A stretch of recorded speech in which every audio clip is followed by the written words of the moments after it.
Hey everyone, ई markets के traders, ई markets के partners, आपका बहुत बहुत स्वागत है यहाँ पे। मैं ऋषभ, ई मार्केट का एनालिस्ट। आज हम बात करने वाले हैं डेली फॉरेक्स मार्केट एनालिसिस, जिसमें हम देखेंगे ग्लोबल मार्केट ट्रेंड्स किस तरीके से बने हुए हैं, ग्लोबल इन्वेस्टर्स का सेंटिमेंट किस तरीके का है, साथ ही साथ जियो पॉलिटिकल टेंशन उसका मार्केट पे किस तरीके का नतीजा आ सकता है। और अंत में ये समझने की कोशिश करेंगे कि आगे की रणनीति किस तरह की बनाई जाए।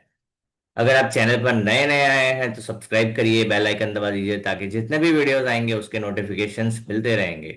शेयर, लाइक, सब्सक्राइब करना मत भूलना। चलिए शुरू करते हैं। नजर डालते हैं डॉलर इंडेक्स पे। तो जैसे कि कल बात किया था कि बेरिश मोमेंटम देखने मिल सकता है काफी अच्छा। 96.800, 96.600 का लेवल बताया था। दोनों ही लेवल देखने मिल गए हैं। अब यहाँ पे ट्रेंड कंटिन्यूएशन देखने की संभावनाएं काफी ज्यादा है। कल का आप कैंडल देखेंगे, काफी स्ट्रॉन्ग बेरिश कैंडल के साथ क्लोज दिया है। भले ही रिटेल सेल्स का डेटा पॉजिटिव था, बट कैंडल काफी स्ट्रॉन्ग नेगेटिवली क्लोज किया है। क्यों? क्योंकि आज इंटरेस्ट रेट का डिसीजन बनने वाला है। अगर हम बात करेंगे, आज ओपनिंग जो है वो डिफेंड कर रहा है 96.600 का, 800 का लेवल डिफेंड कर रहा है। क्यों? क्योंकि जो रेट, जो एफओएमसी का जो कल का जो रिटेल सेल्स का डेटा था, उसके चलते हुए यहाँ पे थोड़ी मजबूती दिखा रहा है, डिफेंड करने की कोशिश कर रहा है। बट ये डिफेंड कर पाएगा? नहीं, बहुत कम चांस है। क्यों? बिकॉज आज जो इंटरेस्ट रेट का डिसीजन आने वाला है, मार्केट अनुमान लगा रहा है 0.25 बेसिस पॉइंट का। हमारा अनुमान है 0.5 से 0.75 बेसिस पॉइंट के बीच में। अगर ऐसा होता है तो यहाँ पे काफी स्ट्रांग नी जर्क देखने मिलने वाला है। सेंटिमेंट स्ट्रांगली नेगेटिव है। एज 21 के नीचे ये ट्रेड कर रहा है। बात करते हैं आज के इंपॉर्टेंट इकोनॉमिक डेटा के हिसाब से। तो आज जीबीपी में ईयर ऑन ईयर सीपीआई का डेटा है, जिसमें कोई भी चेंजेस नहीं एक्सपेक्टेड है। साथ ही साथ बैंक ऑफ कनाडा का इंटरेस्ट रेट का डिसीजन है। साथ ही साथ एफओएमसी का, जो मतलब फेडरल रिजर्व का इंटरेस्ट रेट। मतलब आज काफी घमासान होने वाला है मार्केट में, काफी इंटरेस्टिंग मार्केट बनने वाला है। वॉलेटिलिटी काफी पिक पे रहेगा। सो भाई, अगर आप ट्रेड करते हैं तो स्टॉप लॉस के बिना नहीं कर सकते। पहले नजर डालते हैं छोटे टाइम फ्रेम पे। तो अगर जैसे कल बताया था कि यहाँ पे इम्पल्स वेव चल रहा है, उसका यहाँ पे स्ट्रांगली कंटिन्यूएशन देखने मिल सकता है। ये हमारा इम्पल्स वेव का यहाँ पे कंटिन्यूएशन देखने मिला है। अभी हम बात करेंगे तो स्ट्रांगली हम 21 के नीचे ट्रेड कर रहे हैं। साथ ही साथ ये काफी स्ट्रांग मूव है। तो यहाँ पे ट्रेंड कंटिन्यूएशन एक्सपेक्टेड है, जो कि हमको आज 96.296 का लेवल देखने मिल सकता है। मतलब और यहाँ पे डॉलर इंडेक्स में गिरावट देखने मिल सकता है। याद रखना, अगर 0.5 0.75 बेसिस पॉइंट के बीच में रेट घटाया तो आने वाले टाइम में 94.50 भी देखने मिल सकता है। वो भी जल्दी देखने मिलेगा।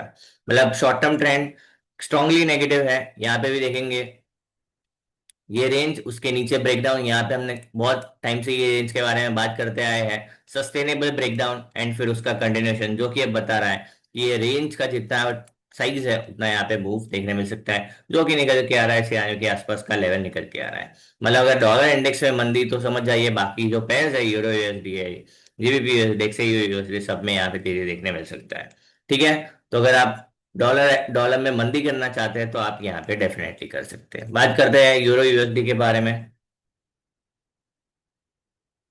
यूरो यूएसडी में काफी स्ट्रॉन्ग कैंडल देखने मिला है। इसका सबसे मेन रीजन है यहाँ पे जो डॉलर में मंदी, वो उसका सबसे मेन रीजन है। हमने लेवल्स बताए थे 1.1850, 1.1900, 2000। तो यहाँ पे पहला टारगेट कंप्लीट हो गया है। 1870 का हाई लग चुका है। अब यहाँ पे बाकी टारगेट्स भी आराम से देखने मिलने के चांसेस है। जैसे कि हम बात करते आए हैं, अपवर्ड ट्रेंड लाइन का सपोर्ट, डाउनवर्ड ट्रेंड लाइन का सपोर्ट, एवरेज का सपोर्ट, साथ ही साथ हॉरिजॉन्टल ट्रेंड लाइन का सपोर्ट। इसको बोल रहे हैं कॉन्फ्लुएंस। यहाँ पे प्राइस ने जैसे ही यहाँ पे आया था, हमने बता दिया था स्ट्रॉन्ग डिमांड यहाँ से देखने मिल सकता है, जो कि मिला भी सही। एंड यहाँ से मोमेंटम काफी स्ट्रॉन्ग आया है। एंड ये स्विंग को जैसे ही पार किया, हमने बता दिया था कि अब आएगा जबरदस्त मूव। अगर आप बुल्स है यूरो यूएसडी में, ये भी बताया था, तो आप ये मूव मिस नहीं कर सकते। तो यहाँ पे जो ट्रेंड स्टार्ट हुआ है ये आप मिस नहीं कर सकते अगर आप बुल्स है यूरो यूएसडी में। बात करते हैं छोटे टाइम फ्रेम पे। तो ये ट्रेंड लाइन हमने आपको क्लियरली बताया था कि ये ट्रेंड लाइन पे प्राइस बहुत स्ट्रांगली बना हुआ है। साथ ही साथ 21 के एवरेज के ऊपर सपोर्ट, फिर यहाँ पे रिजेक्शन एंड ये स्विंग का ब्रेकआउट। कल ही बता दिया था कि यहाँ पे यूरो यूएसडी में काफी अच्छा मूव है, जो मिस नहीं कर सकते किसी भी तरह से। राइट। अभी भी यहाँ पे जो, अब जो यूरो यूएसडी का पेयर है स्ट्रॉन्ग बाय ऑन डिप्स में आ गया है। मतलब जो भी डिप आएगा ये बाय करके आप यहाँ पे तेजी बना सकते हैं। ठीक है।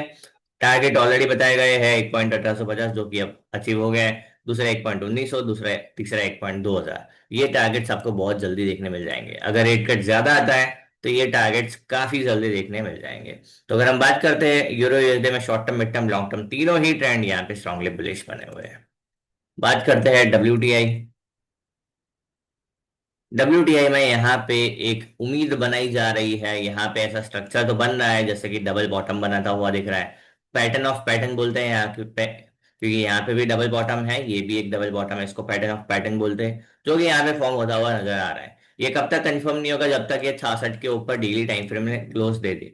अगर 66 के ऊपर डेली टाइम फ्रेम पे क्लोज दे देता है तो यहाँ पे फिर उम्मीद बनी रहेगी 69, 71, 72 के लेवल आपको देखने मिल सकता है। जब तक इसके नीचे बना हुआ है, ये ये मूव पे ट्रस्ट नहीं किया जा सकता है। शॉर्ट टर्म में भले ही आप यहाँ पे बाइंग करके पैसा बना लेते हैं, बट जो अच्छा सा ट्रेंड जो आपको प्ले करना है वो इसके ऊपर ही देखने मिलेगा। क्योंकि जब तक मैं बताते आ रहा हूं, जब तक मैक्रो अनसर्टेनिटी शांत नहीं होगी तब तक यहाँ पे आप ऑयल में कितना भी हाथ पैर मार लो आपको मूव नहीं मिलेगा अच्छा। ठीक है। तो यहाँ पे अगर हम बात करते हैं सेंटीमेंट वाइज अभी भी नेगेटिव है, जैसे जैसे कि ये किसके नीचे ट्रेड कर रहा है। बात करते हैं छोटे टाइम फ्रेम पे, तो यहाँ पे छोटे टाइम फ्रेम पे जो ये स्विंग था उसका ब्रेकआउट आया है। अब ये ब्रेकआउट के ऊपर अगर ये series of higher swing low, मतलब एक हायर लो बना के ब्रेक करता है, तो यहाँ पे फिर उम्मीद बनी रहेगी कि शॉर्ट टर्म में आप 66 के आसपास का मूव एक्सपेक्ट कर सकते हैं। मतलब शॉर्ट टर्म ट्रेडर्स के लिए ये क्लीन मूव बन सकता है। अगर हम बात करते हैं मीडियम टर्म ट्रेंड के हिसाब से, तो अभी भी यहाँ पे जब तक ये 66 के नीचे बना हुआ है तब तक आप कोई भी यहाँ पे उम्मीद नहीं बना सकते कि ये भाई मीडियम टर्म ट्रेंड चेंज हो गया। मीडियम टर्म ट्रेंड को चेंज होने के लिए 66, 66 के ऊपर क्लोज देना जरूरी है। अगर ये देता है तो फिर यहाँ पे एक अच्छा खासा मूव देखने मिल सकता है, जो कि शॉर्ट टर्म मीडियम टर्म दोनों ही ट्रेडर्स को यहाँ पे फायदेमंद सौदा दिखा सकता है। तो यहाँ पे H4 पे अगर आप बात करेंगे, एवरेज के ऊपर सक्सेसफुली क्लोज दिया है, रिजेक्शन लेके हुए, रीटेस्ट करके हुए क्लोज दिया है, बट क्या यहाँ पे सस्टेन किया है? ये 66 के नीचे कोई यहाँ पे इसका भरोसा नहीं किया जा सकता है। अगर 66 के ऊपर क्लोज देता है तो फिर यहाँ पे उम्मीद बनेगी 69, 71, 72, काफी जल्दी आपको ये लेवल देखने मिल सकता है। ठीक है, क्योंकि ये पैटर्न का भी टारगेट निकल के आएगा। पैटर्न पैटर्न का अगर टारगेट निकालेंगे तो ये आराम से आपको देखने मिल सकता है कि 71 के आसपास का लेवल देखने मिल सकता है। तो अभी बात करेंगे शॉर्ट टर्म ट्रेंड जो है, यहाँ पे पॉजिटिव समझ आ रहा है, यहाँ पे एक बाउंस की उम्मीद है। मीडियम टर्म, लॉन्ग टर्म दोनों ही साइडवेज टू बेरिश बने हुए हैं। बात करते हैं गोल्ड को लेकर। गोल्ड में कल एक काफी अच्छा रिट्रेसमेंट देखने मिला है, बट काफी अच्छी खबर है, हमारे तीनों ही टारगेट यहाँ पे अचीव हो गए हैं, जो कि हम 3300 से बोलते आ रहे हैं। हमने तीन टारगेट्स बताए थे, 3600, 3650 एंड 3700। तीनों ही टारगेट्स यहाँ पे कंप्लीट हो चुके हैं। ये मूव हमने तभी बताया था कि अगर आप बुल्स है तो ये मूव आप मिस नहीं कर सकते। उस टाइम पे ये भी क्लियरली बताया था कि इस बार ये इस तरह से रेंज में नहीं फंसेगा, ये वन शॉट पैराबॉलिक मूव देने के काफी अच्छे चांसेस है। एंड यहाँ पे पैराबॉलिक मूव देखने मिला है। अब क्या? अब यहाँ पे एज पर एलिट एनालिसिस एक रिट्रेसमेंट की उम्मीद है, जो कि आज के सेशन में देखने मिल सकता है। अगर भाव 3640 के आसपास देखने मिलता है तो भाई ये वन शॉट ट्रिगर बाय है, वापस इसको उठाया जाएगा यहाँ से, एंड वापस 3778, 3900 के आसपास का मूव देखने मिल सकता है। 3778 कब देखने मिलेगा? जब जो रेट कट है वो 0.25 से 0.40 के आसपास का मिलेगा। अगर उससे ज्यादा आता है, 0.50 के ऊपर आता है, तो आप तैयार हो जाइए 4000 के टारगेट के लिए, वो भी आपको देखने मिल जाएगा। बात करते हैं छोटे टाइम फ्रेम पे। छोटे टाइम फ्रेम पे यहाँ पे एक रिट्रेसमेंट है, करेक्टिव वेव बोलते हैं इसको एलिट वेव के हिसाब से। यहाँ पे करेक्टिव वेव स्टार्ट हुआ है, जो कि आपको देखने मिल सकता है 3660, 3640 के आसपास। ये जो जोन है एकदम क्लियर बाइंग जोन है। अगर प्राइस यहाँ पे आता है तो low risk high reward traders यहाँ पे बाइंग का प्लान कर सकते हैं, जो कि काफी अच्छा मूव दिखा सकता है। ठीक है। तो अगर हम बात करेंगे, जो ट्रेंड चेंज है वो ट्रेंड चेंज तब तक नहीं होगा शॉर्ट टर्म में जब तक प्राइस 3600 के नीचे नहीं जाएगा। जब तक 3600 के ऊपर बना हुआ है, शॉर्ट टर्म ट्रेंड यहाँ पे स्ट्रांगली बुलिश बना हुआ है, इसमें कोई दिक्कत नहीं है। बात करते हैं मीडियम टर्म H4 के हिसाब से, तो H4 में जैसे कि बताया गया था कि यहाँ पे एक फ्लैग एंड पोल जैसा फॉर्मेशन है, इसका ब्रेकआउट यहाँ पे ब्रेकआउट आया, बट यहाँ पे एक 1 2 3 4 5 एलियट वेव के हिसाब से 5 वेव्स का इम्पल्स यहाँ पे नजर आया। अब यहाँ पे आपको एक रिट्रेसमेंट नजर आ सकता है, जो कि ये लेवल के आसपास आ सकता है। तो ये लेवल क्लीन बाइंग पॉइंट बनने वाला है। मीडियम टर्म ट्रेंड यहाँ पे तब तक चेंज नहीं होगा जब तक ये 3500 के ऊपर बना हुआ है। जब जिस दिन ये 3500 का लेवल ब्रेक करेगा, यहाँ पे जो मीडियम टर्म ट्रेंड है वो चेंज होकर बेरिश की ओर आपको देखने मिल सकता है। जब तक इसके ऊपर बना हुआ है मीडियम टर्म ट्रेंड में, सिर्फ यहाँ पे जो मूव आएगा इसको रिट्रेसमेंट माना जाएगा, इसको फॉल नहीं माना जाएगा। तो अगर आप 3600 के आसपास का, 3600, 3640 के आसपास का अगर आपको रिट्रेसमेंट देखने मिल सकता है, तो ये मूव आपके लिए एक स्ट्रॉन्ग बाइंग जोन रहेगा, जहां पे आप low risk high reward trade बना के काफी अच्छा मूव यहाँ से कब पकड़ सकते हैं। तो अभी भी गोल्ड में मूव खत्म नहीं हुआ है, पिक्चर अभी बाकी है। अभी एक्सपेक्टेशन है कि 3778 के आसपास, अगर ज्यादा रेट कट नहीं आता है तो ये लेवल आपको, बहुत ज्यादा चांस है कि आपको ये लेवल देखने मिल सकता है 3778। ठीक है, बाकी हमारे वैसे तीनों टारगेट्स खत्म हो चुके हैं। अब यहाँ पे गोल्ड में कुछ ज्यादा बड़ा मूव नहीं है, यहाँ पे रेट कट की वजह से जो मूव आना है वो आएगा। बाकी गोल्ड अब मीडियम टर्म टॉप कर कंप्लीट करने के लिए तैयार है। आने वाले सेशंस में मीडियम टर्म टॉप जब जल्दी दिख जाएगा, उसके बाद यहाँ पे फिर करेक्शंस की उम्मीद होने वाली है, वो आने वाले सेशन में बात करेंगे। अभी के लिए short term, medium term, long term तीनों ही ट्रेंड यहाँ पे बुलिश की ओर इशारा कर रहे हैं। शॉर्ट टर्म में सिर्फ यहाँ पे एक रिट्रेसमेंट है, अगर आप बुल्स है तो आप वेट कर सकते हैं 40 के आसपास के लेवल के आसपास, यहाँ पे फिर आप बाइंग देख सकते हैं, जो कि आपको काफी स्ट्रांग मूव दिखा सकता है। बात करते हैं फाइनल पेयर के बारे में, बीटीसी यूएसडी।